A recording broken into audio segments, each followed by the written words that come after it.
Dina, over to you. Oh my goodness, we have a beautiful situation happening here in the Fox 2 kitchen. We are going to make, Chef Travis is going to make some risotto. Oh, yes, great. Absolutely. So we have... Hold that thought, Chef, just for a second, because we're going to take a break and come back and actually do it. Oh, I was just getting people excited about it. So we will do that. We are with Waltonwood Senior Living up next. Thanks for watching The 9. Welcome back, everybody. It's a Meatless Monday on The 9. Chef Travis Parshall from Waltonwood Senior Living joining us to cook up some mushroom risotto. And Travis, you have brought, when you think about a senior living facility, I don't know if you think about really good food, but certainly that is exactly what we're seeing in front of us. Yes, it's definitely a fresh environment. All fresh ingredients, scratch cooking, not your traditional, what people thought of as senior living.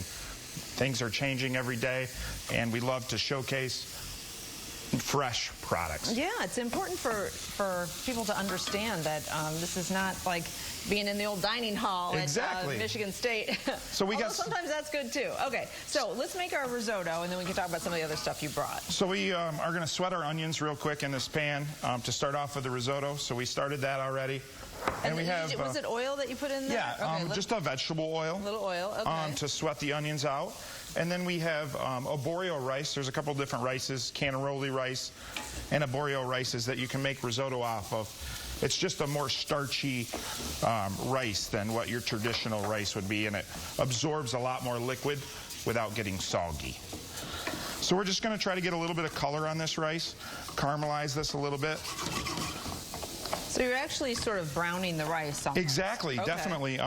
Gives it a little bit of a nutty flavor. Yeah. When you do that, and the fall flavors kind of come out a little bit. Absolutely.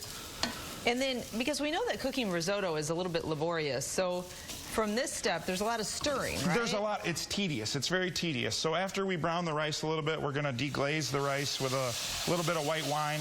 Love that sound. Love that sound. So making risotto is all about stirring. The more you stir it, the creamier that it'll be. Okay. So we got to constantly stir it. Now this is a process that takes a lot longer than what we have here today, obviously. So here I have a vegetable stock. Now you could use a chicken stock or any other kind of stock. Today we're doing meatless, so we're definitely going to do a vegetable stock today.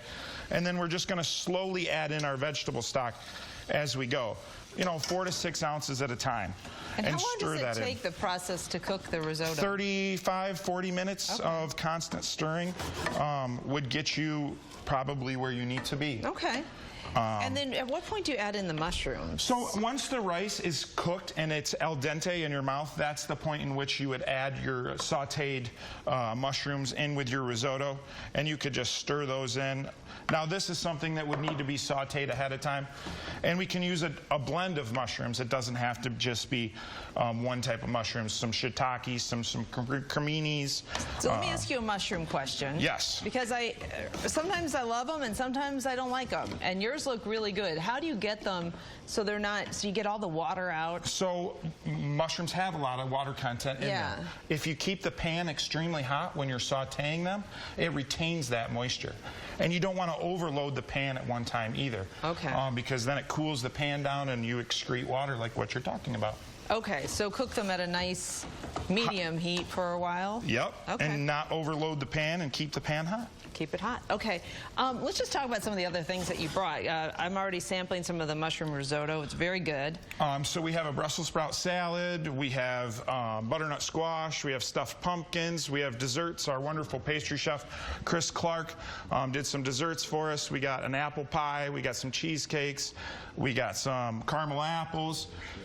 Here at Waltonwood, we bake all our own fresh bread in-house. This bread looks beautiful. So it's a really nice addition to the new style of senior living and how we like to make things in-home. Yes, I mean, this is like fine dining. Chef, thank you so much. I do want to mention Waltonwood is having an open house where you can go and visit. And Home for the Holidays. So we have an event called Home for the Holidays coming up, and all 7 communities throughout Michigan will be available to visit and come and check it out. You taste and sample a little bit. Sample a little bit. It's going to be a good event for everybody. Just contact your local Waltonwood. There's 2 in Canton, 1 in Novi, 2 in Rochester. I'm at Lakeside on Hall Road, and we also have 1 in Royal Oak. There we go. As well. Thank you, Chef Travis. Good stuff. When we come back, we will find out what you guys are talking about with #The9.